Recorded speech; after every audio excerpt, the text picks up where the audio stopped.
What's happening, everybody? Welcome to another episode of Unparalleled Sports Talk with Joe's Kwame Fisher-Jones. As always, I am him. And today I managed to finagle my man Chris Franklin to hop in front of a camera for me. We had to wait as he watched the Defensive Rookie of the Year Defensive Rookie of the Year announcement to go on. So that was exciting. And my camera just went off, so typical Zoom fun. So we'll work on that while we're going. So Chris, we got the Super Bowl coming up this week. And as we got the game coming up this week, there's a lot of different questions about Brock Purdy. So before we get into that, I want to ask you, do you consider Brock Purdy an elite quarterback? I don't think he's there yet, but I think he's very, very close. And when I look at the traits when you think about an elite quarterback, you think of a guy who's, first off, you need to have a good leader. And I think he has that. Even as young, he's garnered the respect of veterans, guys who Pro Bowlers who were there long before him. So I think that's the case. Arm talent wise, I think it's somebody who can make these off schedule plays. He's getting there. The more and more I look at this thing, it's a nice way to put it. he's still he's not Lamar yet. He's nowhere near Lamar. I don't think he's ever going to be Lamar. But he's entering around there and can make those off schedule plays. Then I just look at the overall arm talent, the understanding of the scheme and everything that does well. Now I think what goes against him is I think when you look at the system he's played in, Kyle Shanahan's system has made the most out of quarterbacks. So you start getting debate of, is he a system quarterback? Is he a legit quarterback? Like, he's a true athletic guy. But I think Jimmy Garoppolo struggled a lot in that Kyle Shanahan system. And, I didn't mean to cut you off, but it's great dialogue because Kyle Shanahan's system, there was a quarterback with the Texans. And it wasn't Sage Rosenthal, although that name always sticks out to me. It was the backup quarterback. And he's the reason why so many people think Kyle Shanahan is this quarterback guru. Because remember, Robert Griffin III, Donovan McNabb, Jimmy Garoppolo, those were all top-tier talents that struggled with Shanahan. But it was the guys that you didn't think much of that seemed to have the bar lowered that get that respect. So, I'm going to give it back to you, but that Kyle Shanahan system, I question. It's not like his daddy's running game, that running system, that running scheme. Well, a lot of things I think that I like the Mike's system a little bit more because he let the quarterbacks boot a lot more. Like I look at that, I think that was a lot better. But also one thing that a trait that doesn't get talked a lot about with a lot of these elite guys is their ability to feel and anticipate where a throw is going to go. Yeah. And throw that window very well. And I think he does that. Because a lot of times, 1, 2, 3, I feel like we're watching the old school West Coast Dolphins in a way.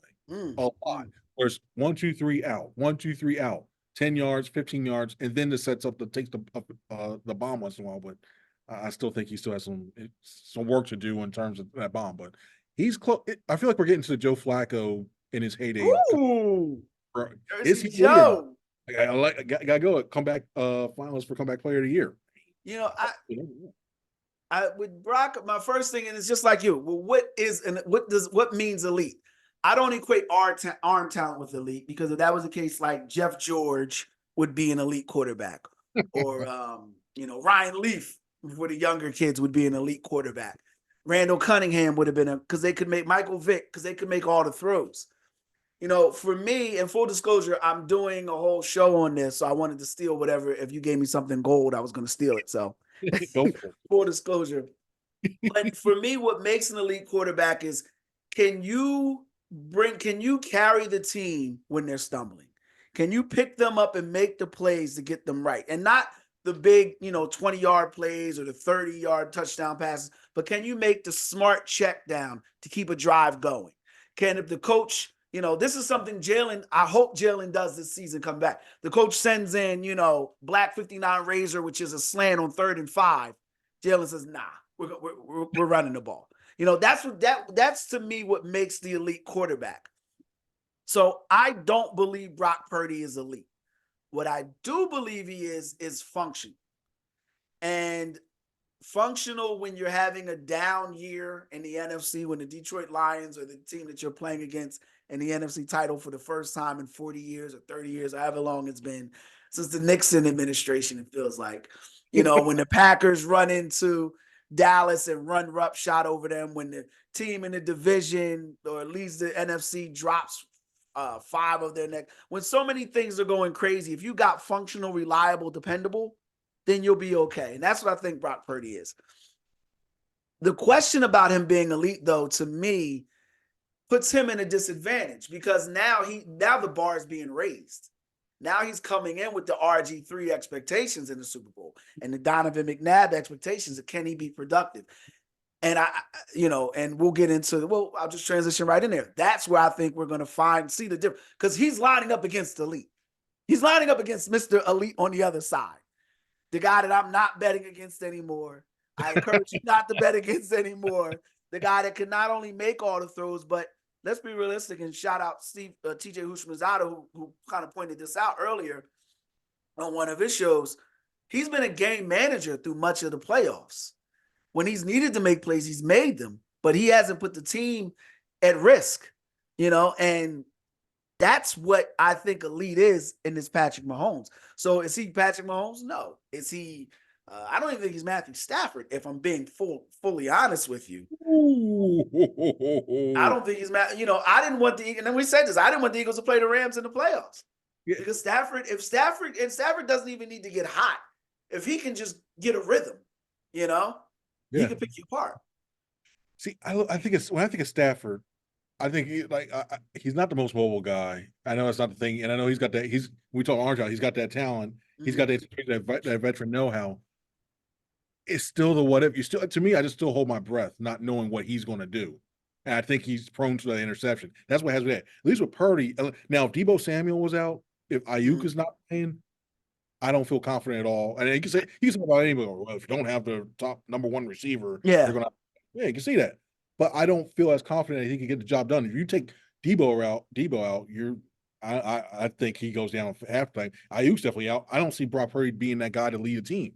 Let me ask you a question. Let me ask you this. What if you take his first read away? We take his first read away. I think he is. I think Purdy can still do that. That's the thing. I give him that.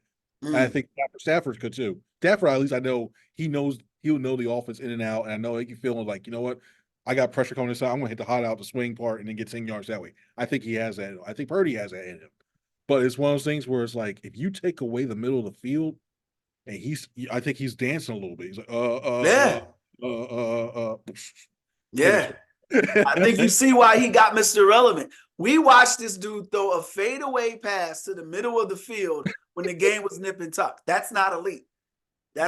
So I don't. His numbers are good. His numbers are up there. And this is not a shot at him as a player. That's why I wore the 49ers jersey. So no one can cut. None of the people that watch this in the area can say, I hate the 49ers. Some of my favorite players, Ricky Waters, who should be in the Hall of Fame. We were talking a little bit about the Hall of Fame. Should be in the Hall of Fame. Ricky Waters, obviously Ronnie Lott, Jerry Rice, who I've interviewed at least twice. I love Jerry Rice. Guy McIntyre. So they've had a lot of my favorite players out there. Charles Haley. When I see Brock Purdy, I think of right place, right time. I'm old enough to see a lot of guys come in right place, right time. But can they sustain it consistently? And last season, he didn't leave the game. He got knocked out. Right.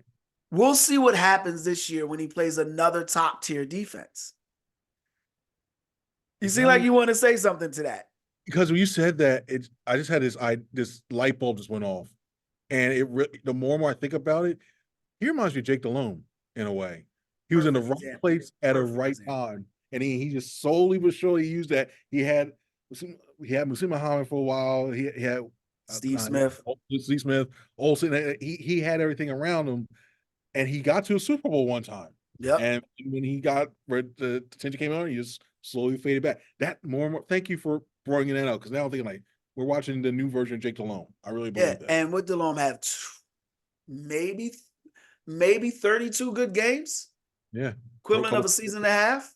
Yeah. A couple Pro Bowls, and look at that. Like, oh my gosh, he was great. And nobody knew him when he was coming out, and then he just faded back slowly into his career. So yeah, it's a couple things that happen to these guys. The league gets film on them. And they don't just get film in certain situations. They get the entire, it usually takes about a season and a half for defenses to catch. Before, you could say it was a season, but now it's such a passing league and it's such a quarterback-friendly league. It takes about a season and a half. But once defensive coordinators, and more importantly, once the players get a feel for you, know what you like to do in certain situations, excuse me, and know the directions you want to go, that's when the talent or the lack thereof starts to come out.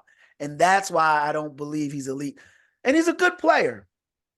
I'm not a Shanahan guy. You know that. I don't believe the acclaim matches the achievement there. And should he drop another Super Bowl? Let me put it this way. Should he drop another Super Bowl, this time with Purdy? And let's say it's not Purdy's fault. Let's say he comes out, throws for maybe 200 some yards, but the Chiefs control the game, which I believe they will because they have an outstanding defense, which no one has talked about, which is blowing my mind here. The 49ers are a favorite. Has anybody watched this Chiefs defense? Yeah, I get Pacheco runs like his shoes are too small. I get that. And I get Patrick Mahomes, has made these receivers play well. But has anybody watched this defense play football? I mean, they made Lamar Jackson look like a shell of who he was. They shut down Josh. And let's think about the offensive they've played against just to get to this point. Miami. Granted, it was a negative 400 degrees.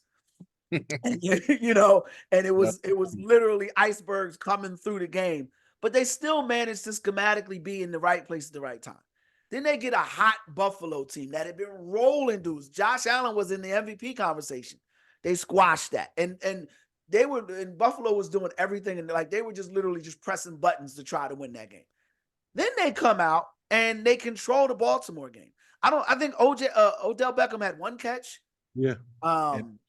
Late. It wasn't even early. It was third, fourth quarter. Yeah, we had the fumble at the goal line where the ball was punched out. Dude didn't make a bad play. The defense made the play. They held Lamar in check, had him guessing all game. We have to give him credit for that, even though Lamar let me down. The Chiefs' defenses should be getting a lot more acclaim here, a lot more mentions here, and they're not. But going back to my point, or back to my question, if Shanahan drops this Super Bowl, the 49ers are pressed up against a very tough cap situation coming up. They're going to have to make some difficult decisions. I don't see anyone in their division coming up. Arizona's still the Rams will be okay, but I don't think they're coming down their neck. And Seattle, I know they just hired the guy that decided not to double team Travis Kelce. That's what I know about the Seattle Seahawks. So I think they'll be okay there, but will Shanahan then be on the hot seat? I don't think so, because I think it'll be one of those things where they're still winning, and they're going. They can have a similar situation that the Eagles had, where their schedules can get tougher, and they're going to have a target on the back. So if you do that, you got to let go of some of these defensive players. You're not going to be the roster's not going to be as strong as you mentioned with the cap situation. You can try to maneuver all you want. It's just bad overall for them. You're going to have to pay for Trey Lance at some point. Yep. Yeah. It's going to come back. All those picks you need to build. You eat cheap labor, and they don't have it. So you look at that. I don't think he's in there. I think 2 years down the line, he's going to be in trouble when it comes to that. But he's going to get the moniker of can't win the big game when it's necessary, because when the spotlight's been on him, and time again. I mean, I was preparing. I just knew before Detroit choked it away. I just knew it was like, well, here comes the thing. Shanahan is either winner. Now that he got to the Super Bowl, I think he bought himself 2 more years. So he's okay in that aspect. But it ain't good. It ain't looking good from here on out. That schedule's going to get a lot tougher. And what that's going to as well too. The one reason why they've had the success they had, because they had home field. Now your record's not as good as enough. Yeah, you're starting to take steps back. You're on the road now, and it affects your future playoff success. So it's a lot going into that thing. But he's safe for now. Yeah, I mailed Dan Campbell a T-shirt that says "Kick the bleeping field goal." Like, I don't live in a world of ifs, but that, dude, just kick one, and the whole dynamic of everything shifts. But yeah, so here's where I'm going with the game before we get into predictions. Before I get to your prediction, this is where I sit. I see a game that Kansas City kind of rolls through early on. They've scored, I want to say on the first possession, every game this season. I'm not 100% certain, but I know it's in some astronomical number in the playoffs. They scored on the first possession every playoff game. I know that. So I think that'll continue. The 49ers will run into some trouble early on. But they'll get some steam going and they'll make a couple plays and the game will get a little closer than it should be. I think the 49ers will be down by about 10. They'll get it down to 10. And then Patrick Mahomes will do what Patrick Mahomes does. And at that point, he'll make some plays. They'll go back up by 17 and they'll roll. And I'm predicting, I was right there with the Lions. And I made a couple people money because they don't, I picked the winner. I don't pick points. But they took the Lions on points, and the Lions were picked to lose by 4. They only lost by 3, so they were all happy. But I'm mad because the Lions made me look bad, But I picked against Mahomes twice, and he's come out on top. So the one time I pick him, watch him lose. But no, that's how I think the Super Bowl is going to go. And then one thing is the Super Bowl, we learned this I learned this last year as an Eagles fan.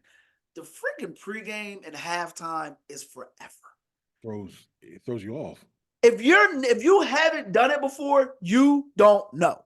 There's no way to prepare for sitting in a locker room after having your childhood dreams playing right before you for however long the first half goes, hour, 2 hour, or 45 minutes, hour, how long the first half goes. And then you got to sit for an hour and just sit and just sit and just sit and just sit. It's like, dude, the Chiefs have been there. They know what to expect. They've got everything planned out. This is just, somebody said this and it was a great, great quote. This is just game 21. This is just game 21 for Kansas City.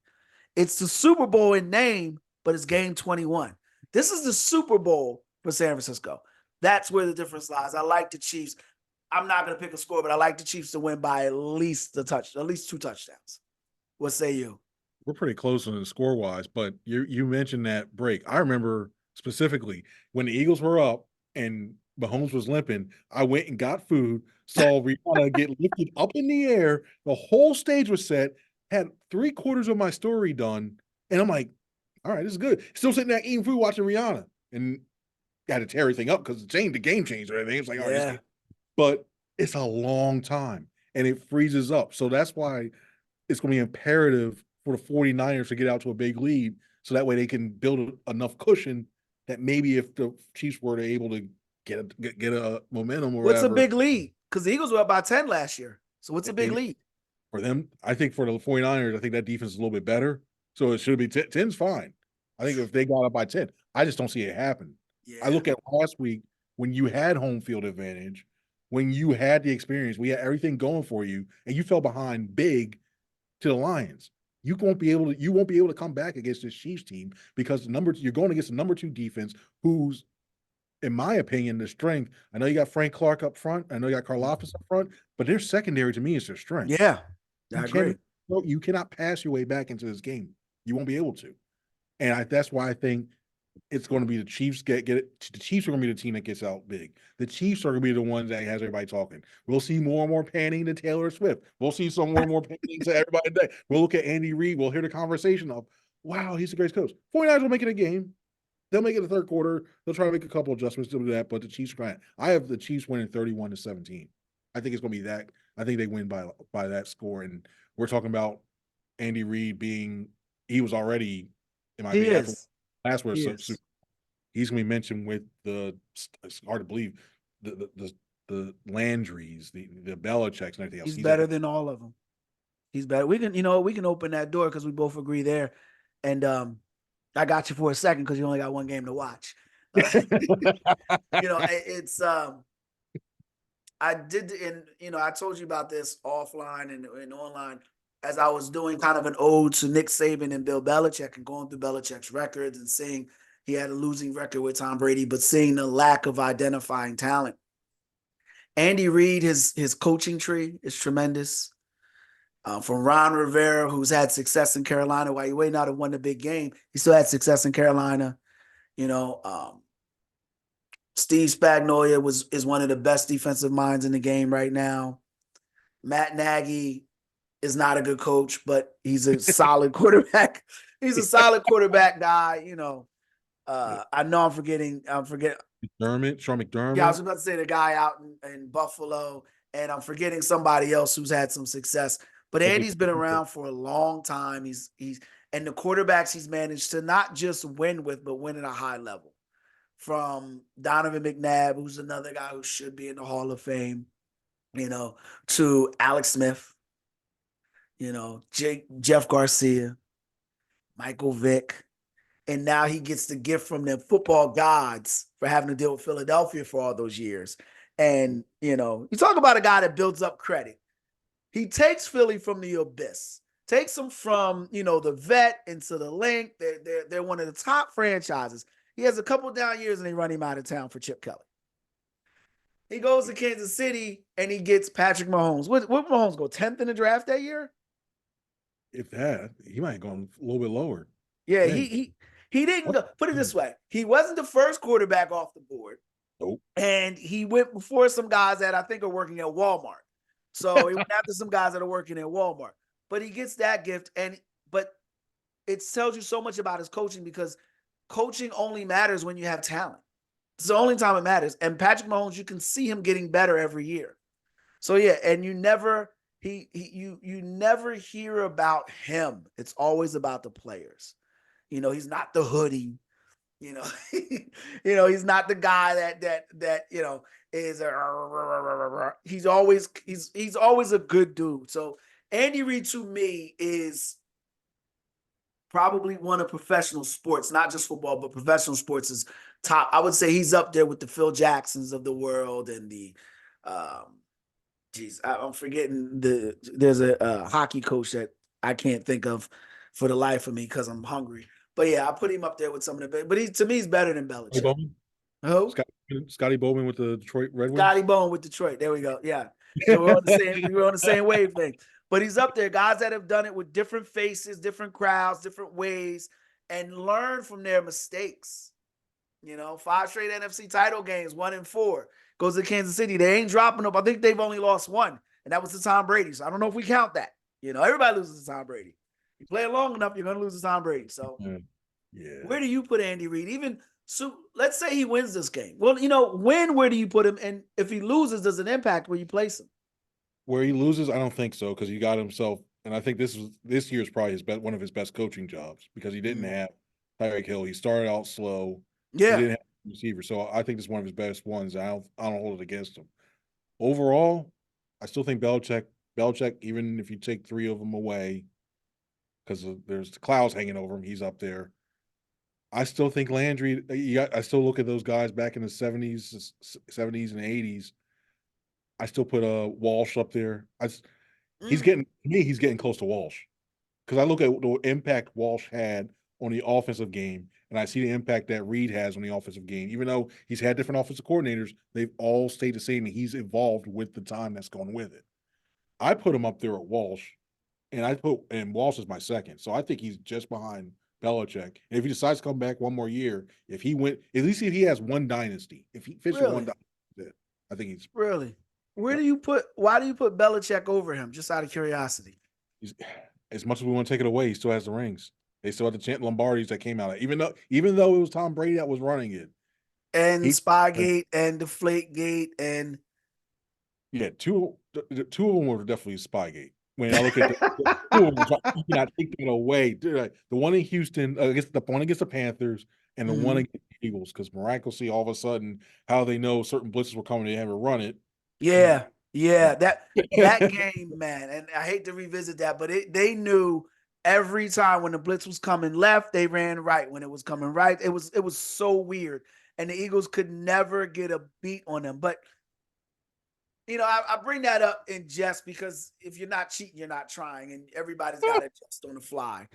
Football's about execution. So I put him over Belichick though because he had Tom Brady his whole career. And we know how great Tom Brady was. And when he didn't have Tom Brady, he wasn't even good. He was awful. He was awful. Mac Jones is awful. All right, we got 10 minutes left in this segment. We talked about the wins. Now, we talked coaching last week a little bit. And I don't know if we discussed Jim Harbaugh leaving last week, but Justin Herbert is a guy that I'm keeping an eye on, because I don't believe he's as good as advertised. And I'm going to ask you a very interesting question here. I want you to put your soothsayer hat on. Is there a chance the San Diego Chargers take a quarterback in this draft? No, no. No, you don't think so? You know what? I think they take a quarterback in this draft, but it'll be in the 5th or 6th round to replace Easton Stick, who's a free agent. That's it. I think they take a quarterback in the 3rd round. Oh, see, that's enough to get them uncomfortable. Because I look at it, I think we're doing the Carson Wentz thing all over again. Because even though we've seen it happen before, you gave him the big extension. He's your guy. No, you know what? We love you. You can come back. We got this guys for you. And then all of a sudden, you take somebody in the 3rd. You took Jalen Hurts, but they didn't just take somebody. They took Jalen Hurts, who walks into a room and everybody goes like this. Male and female. So yeah, they took Jalen Hurts. I'm not gonna lie, that's a pretty man over there. So but I'm gonna tell you why. I'll tell you why I think they take a quarterback. There's a phrase, and my lady has said it before, and you see it a lot with people that are trying to convince you, like they're trying to hustle you. It's thou protest too much. I believe thou protest too much. I feel like Jim Harbaugh is trying to convince me he loves Justin Herbert. Oh, he looks the part. He's so great. I was excited to meet him, and it just doesn't feel sincere. It's like he's trying to sell me a TV with no. Well, they don't have TVs with knobs anymore anyway. It's like I'm really dating myself. I've seen those. I've seen those.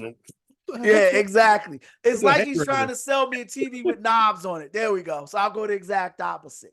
So I just have a weird feeling that they're going to take a quarterback, and it will make Herbert uncomfortable. But I don't think it'll make him uncomfortable to the point where he can't perform. I just think it'll make him uncomfortable. I think it'll make the people that support him uncomfortable. So now we're really looking at his numbers versus where he gets always. It's never Justin's fault. It's not Justin's fault. It's not Justin's fault. It's not Justin's fault. So that's where I go.